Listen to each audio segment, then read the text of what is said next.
to be prepared and focus on what this opportunity is going to look like for you.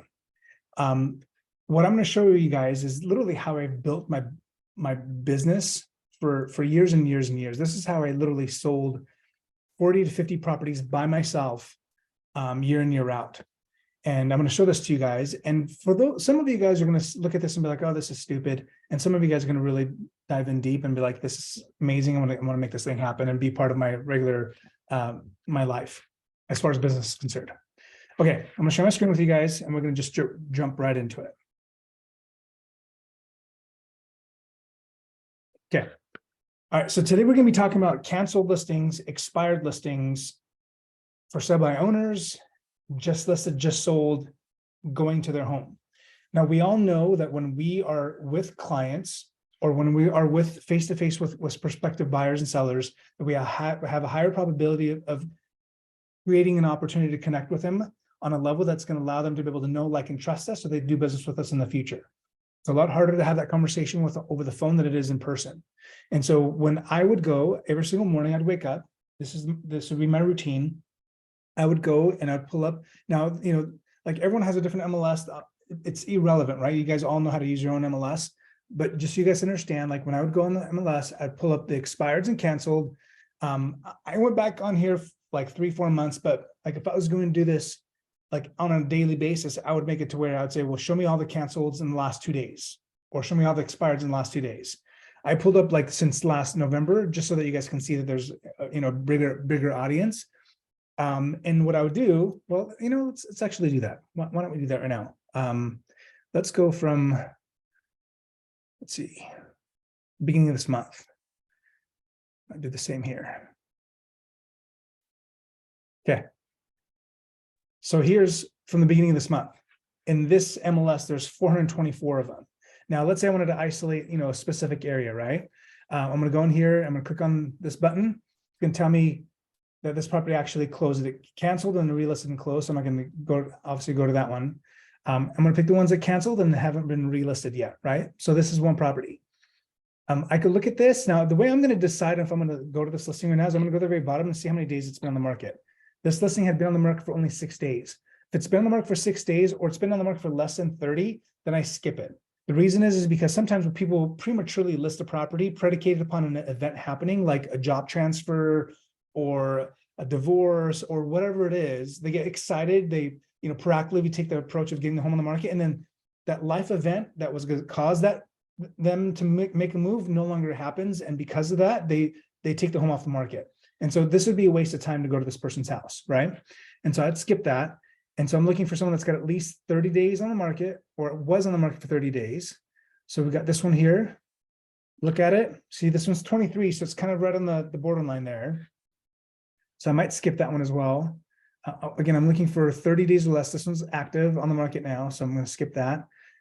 Here's a cancel in here. I'm going to go see, again, just 1 day on the market. You don't want to waste your time with those individuals. Let's just assume that this property is canceled. Let's find one that's not. I apologize. The one before I had it was all set up. This is new construction, so I would normally skip this, but let's just assume that this was not new construction. This was on the market for 70 days. Okay, they listed for $1,067,000. They lowered it to $959,000. It's still not sold yet. Okay, so I would get this property and I would tag it, and I'd go to the next one. I'd find 5 or 6 that I'm going to go visit that day. Now, you don't overwhelm yourself and do a whole bunch of these, because you can do more than just visit these homes here. Okay, so I'd go back to this list. So that's that one. And then what I didn't do back then, because it didn't exist, but now I would use ChatGPT to be able to route this out for you. So let's say you'd get this address, okay, copy it, you go to ChatGPT, and I've already done this with another set. And actually, I guess we just go into that. So I put these, I said, please plan the most effective route to these addresses. And I put these 6 or 7 addresses on here. And ChatGPT within a couple of seconds told me exactly which house to go to first, and then gave me directions one by one to each one of those. Now, again, I don't care to have this because I'm going to really plug this into my phone to be able to get the directions, like, you know, step-by-step directions. So I said, hey, rank these homes based on the sequence of the route that you've created, that you've outlined. And it said, well, from the homes that you gave me, these are the ones that you would want to go in order, right? So it already told me which ones I'm going to go in order. So I'd get these addresses, I'd print obviously the listing on the MLS that had this. And then when you then go to those addresses, what I would do is I'd go knock on the door and say, hey, you know, I saw that you had your home on the market, and unfortunately it looks like you'd canceled the listing or it had expired. Tell me, if you had moved or if you had sold your house, where would you have gone to? Like, what was the plan? What was the reason that you're looking to sell to begin with? And they might tell you that, you know, my plans changed, or they might say, well, you know, we were going to go here, but we couldn't sell the house, and that's the reason we couldn't move. And so we're just frustrated, and so we're staying put, or whatever the reason is. And then you have that conversation with them, and obviously try to get an appointment to list their home. Again, cancels are going to be a little bit different than expired listings, right? The difference between a cancel and expired is that a cancel listing is actually taking proactive approach, or taking a proactive measure to cancel that listing that was longer than that period of time. And expired is just that, you know, that 4 or 6 month window, whatever it was that contract existed. Either way, that seller, that homeowner wanted to sell their house, was unsuccessful, and typically blames either that agent that they had hired before, or blames the market, or blames extra factors that don't impact, or that had an impact on the seller of the house. No matter what it is, they're upset. And so when you're going to go after these types of individuals, you have to have thick skin, because sometimes they're mean, right? Sometimes they're obnoxious. Sometimes they're super rude. So you're gonna have to have thick skin to be able to go and talk to them. But if you go there with the intention that you're there to serve, that you're there to provide value, and that you are literally the best agent for the job of getting that home sold, and with that confidence, you're gonna be able to penetrate through their little thick skin, if you will. What I would do is I would go knock on that door, have that conversation with them. Once I had that conversation with them, either I set an appointment to go list their house, or send an appointment for a listing consultation, or they weren't there. I would get a little note. I would leave a note behind with my business card in there. And then I would knock on the 2 doors of the home to the left, 2 doors to the home to the right, and I'd go across the street and knock on those 5 doors there. So I would have knocked on and potentially spoken to 10 different homeowners in that one setting. And then I'd jump in my car, I'd drive to the next location, and I'd do the same thing over and over and over again until I exhausted my list.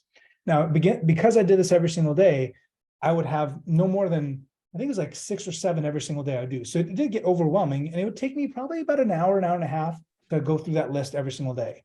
And literally, guys, from that, I would set listing appointments and sell, get those homes on the market, get them sold. And sometimes it wasn't the home that I went to go talk to specifically initially, of the one that, either expired or canceled.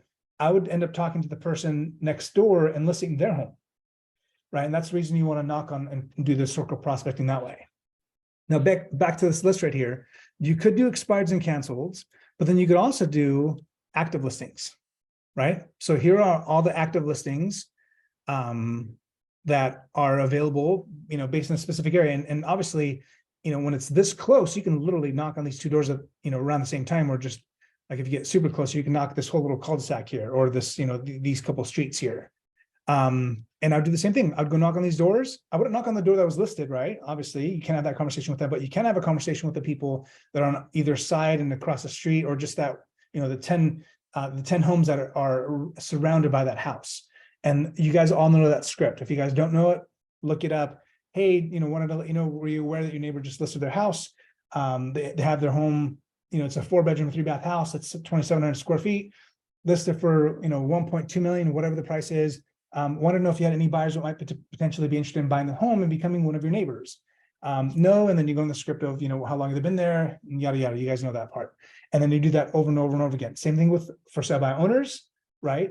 You guys remember some of that you've been around for a while. You remember when Doug Edmonton said that the one party showing, right? You can use that script on them. But no matter what it is, it's about being face-to-face. That's the most important part of doing this. You can do this over the phone if you wanted to. You can pick up the phone and call them, but you're going to have so much more of a higher probability of converting them if you go and knock on their door and talk to them face-to-face.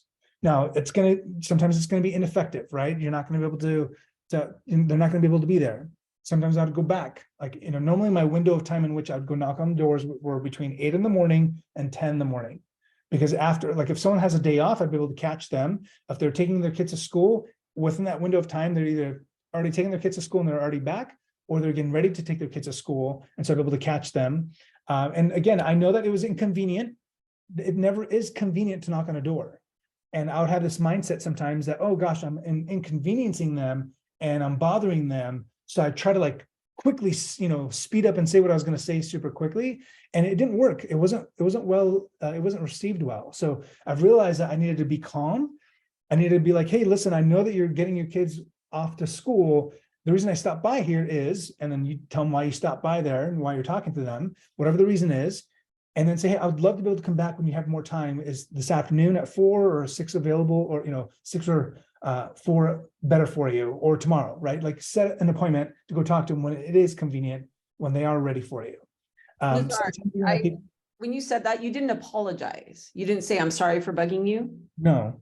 Rob, I know you're on here and you door knock a lot. Do you ever apologize for doing your job? I mean, I guess it's a case by case, but sometimes I will say it, just like if they're like, hey, listen, I'm not interested, please go away and don't ever knock. I'm like, sorry for bugging you, but for the most part, I try to just like not even address that. And I usually just keep going. If I can just keep going through and pushing through, but it's so tough because it's such a dynamic process. Everybody responds differently. So even if you have like top 10 objections, sometimes it just, you got to be quick on your feet. It really just takes practice. Like you got to just do it, and you're going to fail and you're going to mess up and you're going to look stupid. But over time, you just get better at it. So it's something you got to consistently work at. Yeah. And I appreciate that. Yeah. Like I don't ever apologize for being there, because like your time is just as valuable as their time.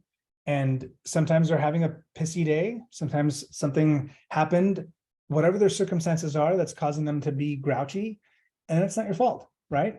There's no reason why you need to take offense to that. There's no reason why you need to be upset. I used to get annoyed when like I'd hear people on the other side of the door, but they wouldn't answer the door. I'm like, come on, just freaking answer the door.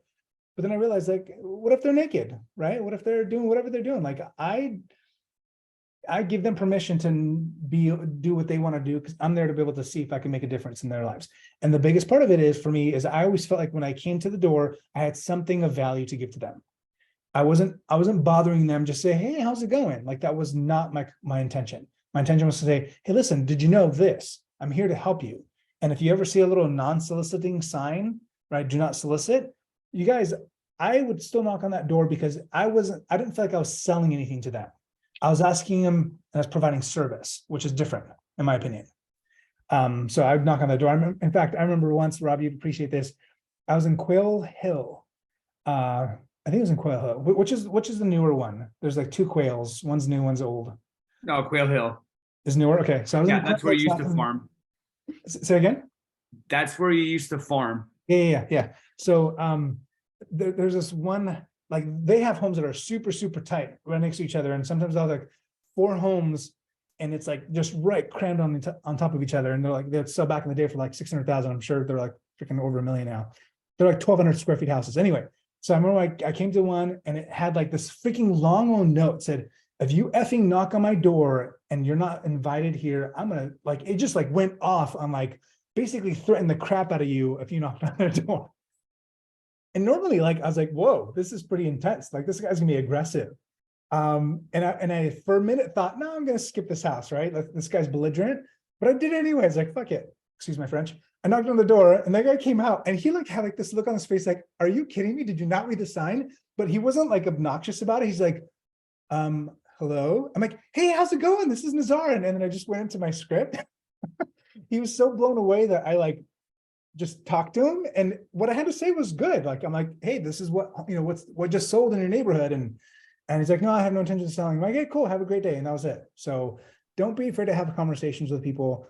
And then, just like Rob said, the more you do it, the more comfortable you get. You guys, right now, more than anything, and those that go to the summit, you'll realize that most of the focus that Tom Ferry is going to be mentioning is all about listings, right? All about listings. And obviously we have a shortage of listings. And so whatever we can do to be able to create those opportunities for people, or getting face-to-face with people that are looking to buy or to sell homes, that's going to create an opportunity for us to be able to get a paycheck. I think I had shared this with you guys before. It said listings are a paycheck, buyers are a paycheck, listings are an asset. Buyers are a paycheck, listings are an asset. So an asset can turn into more opportunities, right? Buyer transaction is just a one-time transaction for that one particular client. So finding out which properties are either expired, canceled listings, even like I wouldn't go after withdrawn listings because those are still active listings. That's a super important part or a component of it. But if a home goes pending, knock on the doors around it. Let the neighbors know that the house went pending. You can't tell them what the house went pending for if it's not your listing, or even if it is your listing, you shouldn't share that information. But if it goes active, if it goes pending, if it closes, right? You can knock on the same doors literally 3 different times. And if you talk to the same person 3 different times and say, hey, the house just listed, like, hey, I'm back, the house just pending. And then like 30 days later, go knock on that same door and say, hey, congratulations, your neighbor just finally sold their house. Are you ready to list your home now? Right? You could have that conversation over and over and over again and build rapport every single time you do that. A home that is for sale by owner is the same exact way, same type of conversation you're having. You go knock on the door and you go knock on the doors around it. Notice of defaults. These are starting to come up again. I'm starting to see notice of defaults and notice of trust deed sales happen again. Not in the same frequency as there was before. But if you guys do not know what a notice of default is, we might have a separate class on that. I don't know how prevalent it'll become, because I think there's still a lot of people that have a ton of equity. But even if they receive a notice of default, they still might have plenty of equity to the point where it doesn't have to be a short sale, right? Do you guys understand all that, or is that a foreign language to a lot of you? Okay, maybe we'll discuss it on a different topic. Anyway, so literally my day would be to go on here, pick the 5 or 6 homes I'm going to target. Again, you can use ChatGPT. You can just go to Google and put it on there if you want to, or just, pull out the list and then figure out which ones you want to hit up first. Go knock on those doors, make the contacts. And once you make the contacts, then you're done for the day as far as that lead pillar is concerned. Okay. What questions do you guys have about doing that, or mindset around it? Any issues with that? Limiting beliefs. I have a question, like so you target that house once, let's say it's an expired listing or a canceled listing. How many more times are you going to go back to them? Or are you just going to, let's say you have an initial conversation and what's your follow-up? It would depend on what their situation was, right? If they're like, hey, listen, I have no intention of selling. I had a job transfer, it fell through, or the job transfer is there and I couldn't sell my house, and it wasn't a big enough company where there's a relocation type of situation. And so I'm staying put. And so going back and talk to them, like, what really wasn't, a high priority for me. If I went and knocked on the door, they didn't answer, I left a note, I would absolutely go back on a different time and different day. So if I knocked in the morning and I saw that they weren't home, then I'd go back in the evenings. Like, again, right now, you guys, summer's almost here and it's starting to stay light out later, right? Super, super fun. When the summertime came, like I would knock doors until like 8:30 sometimes at night. Because most people, especially in areas where it's a bedroom community, where you've got people that are working far away and then, driving for an hour to get home, like they're not home by 5. They just barely got off work at 5. They're going to get home like at 6:30 or 7. And so knocking on their door at 7:30, yes, they might be just having sat down to have dinner. They might be a little grouchy if you knock on their door during that time. But guess what? Who gives a shit? Knock on their door, right? Be like, hey, how you doing? I'm in the middle of lunch or dinner. Hey, that's cool. I totally get that. What are you guys having for dinner? I'm not asking to be invited. I just wanted to let you know that your neighbor just sold their house and I wanted to come talk to you real quick to see if you had any thoughts on making a move. Again, if they've come to the door, like if I'm eating dinner and you ring my doorbell, I'm not going to go to my door, right? I'm going to send one of my little kids out and they're going to be like, dad, someone, I'm like, tell them to go away. Right. And that's going to be the message back to me. But if I step up out of my chair to come and knock or come talk to you, then I'm willing to have that conversation with you. I might not be, super fun to talk with, but I'm going to talk to you. And so don't apologize. Just get right to your point and then move on. All of it, you guys, every single thing is just a numbers game. Okay. I was talking to my buddy and he was telling me about these leads that he was getting that were potential seller leads from like an all cash buyer type of situation, right? Like a company was like advertising cash offers. And so these people would call and be like, yeah, I'm interested in getting a cash offer on my house. Well, he was getting frustrated because he's like, like I would get a whole bunch of phone calls or people that would raise their hand saying, I want a cash offer on my home. But if their home was worth $700,000, they wanted a cash offer for 8. And they somehow were hallucinating that there's sellers out or buyers out there that were going to pay over market value for their home and pay cash. And he's like, it was just a complete waste of time. And I'm like, well, that's true and probably 95% of those prospective leads are garbage. But guess what?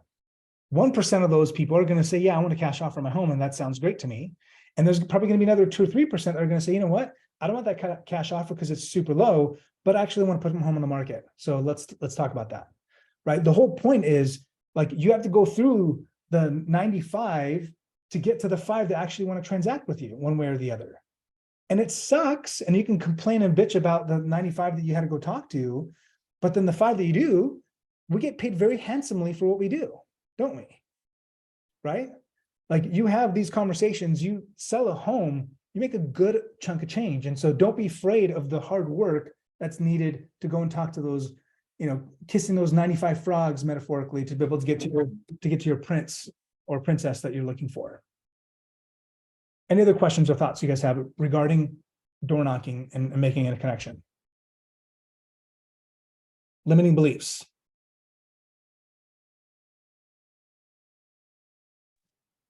And do you use the Tycor, the walking farm app as your door knocking? I don't. You can, right? You can use an app that will tell you like who the neighbors are, and you know, have a more educated conversation that way. You can, but like anything that stops me from like overcomplicates things is just, it's going to be one more barrier that's going to not get me to do that thing. So just go do it. Keep it simple. Get the freaking MLS flyer, the cancel listing, and go to their home and be like, hey, you know, I saw that your home had just canceled and had been on the market for 150 days. Gosh, what happened? Like, why didn't your home sell? And if it had sold, where would you have moved to? If I had brought you a cash offer on your property and we got your home sold within the next 10 days, where were you planning on moving to? And is that still the plan? Or would that still be the plan if your home sold? Right? Like, don't be afraid of having that conversation with them. And Ro, if you want to use that app, sure, absolutely. You know, you can make notes and those types of things as well, and be more productive. Is there anything in particular that you would recommend as like a follow-up strategy if you make contact with somebody via phone or door knocking? Yeah. Like if they say, oh, in a year I'm going to move, then what do you do in that meantime? 100%. You get their information. You already know their address because you're there, right in front of their home. You get their name and you get their email address.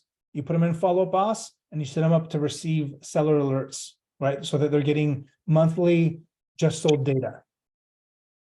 And you put them on that drip. Or you could also set them up to where they receive weekly, not daily, because it's just too much, weekly sales or weekly listings within a half-a-mile radius of their house. So that way, every single day, hold on, why is this person talking? Okay. Every single day or every single week, they're going to get all the active listings in their marketplace, so they know what their competition is. So either that or just sold data, or you can do both. So that'd be monthly sold data and then weekly just listed data. And so you're staying on top of mind. And then obviously with Follow-Up Boss, set a reminder, talk to them, you know, in 2 months, 3 months. If they say they're going to move in a year, I would call them, start following up with them within 6 months, just to see if their, you know, timelines or time frame changed. It's a great question. Any other thoughts or questions about that? Okay. Another component is getting an accountability buddy. I think this is huge for lots of people to be able to hold you accountable. Because if you say, yeah, I'm going to go knock on these doors, and then no one's going to hold you accountable, and you're like, oh gosh, it's too hot today, or it's too cold, or my tummy hurts, or you'll make whatever BS excuse not to do it, right? But if you have an accountability partner where you're going to actually go with them, you're not necessarily knocking on the same doors, right? Maybe in the beginning you are, just so you can feel comfortable with it. But past that, you're knocking on separate doors. Hold on. I don't know how to make this person go. There we go. Finally muted themselves. Okay. Even if it's just a text message saying, hey, we're going to go out today. You're going to go your area. You're going to knock on the doors you're knocking on. I'm going to knock on the doors I'm knocking on. Or you're going to knock on expireds. I'm going to knock on for sale by owners, or I'm going to knock on just listed, just sold. Doesn't matter what it is, but make that accountability, or just send that text message to one another and then go and do it. And then have some type of negative consequence if you don't, or if you like more of a positive reinforcement, say, hey, if we go do this for a week straight, then you know, let's go have lunch together, right? Whatever that is, however you work. Either way though, it's all about getting that getting that accountability happening. Okay, so Seth asked, how many homes was I selling using this strategy? I would say, I don't know, like from the 40, 50 homes, maybe half of them were like that. Like I literally was knocking on doors every single day. Every single day I was out talking to people. The more face-to-face interactions we have as realtors, the higher probability, miraculously, we have of selling more houses, right? You're not going to sell houses sitting in your little comfy chair in your home, nor are you going to sell houses sitting at the office. It's getting out there face-to-face with human beings and asking them that simple question. They're looking to buy, sell, or invest in real estate. It's just that simple. Hey, Tanya. So that's how simple and important it is. And you guys, you're not doing it. And the reason I know you're not doing it is because if you were, you'd have a lot more listings in your pipeline right now. And for those of you guys that are on here, let me see your hands if you'd want to get more listings. Okay, so some of you guys do. That's great. So if you want to, then that is the way in which you do that, right? That's one of the ways in which you do that. Yes, the leads come in and do all those things happen, but if you want to take a proactive, if you want to be in charge of creating opportunities, that is how you do it. And so I encourage you, I challenge you to do that this week. Okay, I challenge you, and I want you to take me up on this challenge. Say, you know what, I'm going to go ahead and do this. I'm going to spend however long it takes to talk to 10 people every single day. 10 people face to face that you haven't talked to before every single day, and do it for 5 days and see what type of response you get within those 5 days. At the very least, in those 5 days, you're going to have had 50 conversations with prospective sellers, and you're going to learn that either looking to buy or they're looking to make a move, or they're not looking to make a move, or you'll learn some things, right? You'll learn some things, and you gain experience, you gain confidence, you gain knowledge, and that will help you continue to propel to do that. Sometimes I would go a week without having any success, but then sometimes I'd go a week and I'd list 2-3 properties within that week of doing that. It's just a freaking numbers game. That's all real estate is. And so I encourage you guys to get out there and make more contacts. That is the way in which you are going to win. Who is doing more than they thought they were this time by this point this year? We're almost in June. Who's done more than they thought? Like who's surpassed their goal for the first 5 months of the year? Okay, that's what I thought, right? Like we are down, everybody's down. We're doing less volume than we had in years prior. A lot of that's just because things were just falling on your lap, right? Those days are long gone. They'll come back, but they're not here right now. And so you have to be the one that has to be the rainmaker. You have to step up and take charge and go and talk to people. And if you don't do that, then you're going to lose. If you don't do that, you're going to be unsuccessful. You're not going to hit your goals. You're not going to hit your numbers. But if you do it, then it's so simple because no one else is doing it. It is so simple. Like no one's knocking doors right now. No one's having these conversations with people. And if you are the one that is having those conversations, you're going to be so much way ahead of the game. I remember back in the day when I was in Irvine knocking on those doors. I mean, literally, you guys, I don't know if it was just that community or what the hell it was, but just even on their doorstep, we're not even talking about in their mailbox, on their doorstep, like mailers, right? Like just stuff that, like stats and data that people would leave. There'd be like 3 to 5 pieces of mail every single day on their doors. It was just ridiculous. Like the competition was fierce. And in fact, I bet you that's still the case to some degree there. I don't know if, Rob, if you can attest to that or not, but it was fierce. And people in certain parts of the city or state or country, like they take their business, like they treat it like a business. I mean, suits every single day, like just, full on, like just very calculated business. And those are the ones that succeeded. So I'm going to give you guys that invitation once again. If you guys want to be successful, stop with your limiting beliefs that it doesn't work. Stop with the limiting beliefs that you don't have the knowledge or the skill set to do this, and just go knock on those doors. And just like Rob's saying, sometimes you might have some stupid conversations. You might feel dumb about something they asked you that you didn't know the answer to, but that's okay because it's all about learning. And it's all about just doing. And the more you do, the shorter that span is going to be where you're going to be successful, right? So, you know, I don't know what it was in the past, but in the long past, like we're talking, I don't know, 5-10 years ago, you would have to have 80 conversations to do one sale. 80 conversations to one sale. And then that number shrunk because we were getting better leads and better opportunities. So it became like every 50 conversations led to a sale. Now that might go back up to 80 or 100, but it's just that simple, right? Like if I were to ask you, hey, what is your goal? How many homes do you want to sell this year? And you said, my goal is to sell 10 homes, just to keep math simple. And I would say, cool. Well, did you know that for every 100 conversations you have, that creates one sale? And so if you wanted to do 10 sales, how many conversations would you need to have? It's just math. What is that? What's 100 times 10? Is it 10,000? I can't do the math. It's just another 1 0. It's 1,000. It's 1,000. Thank you. Yeah. You need to have 1,000 conversations. Do 1,000 conversations, you're going to have 10 sales.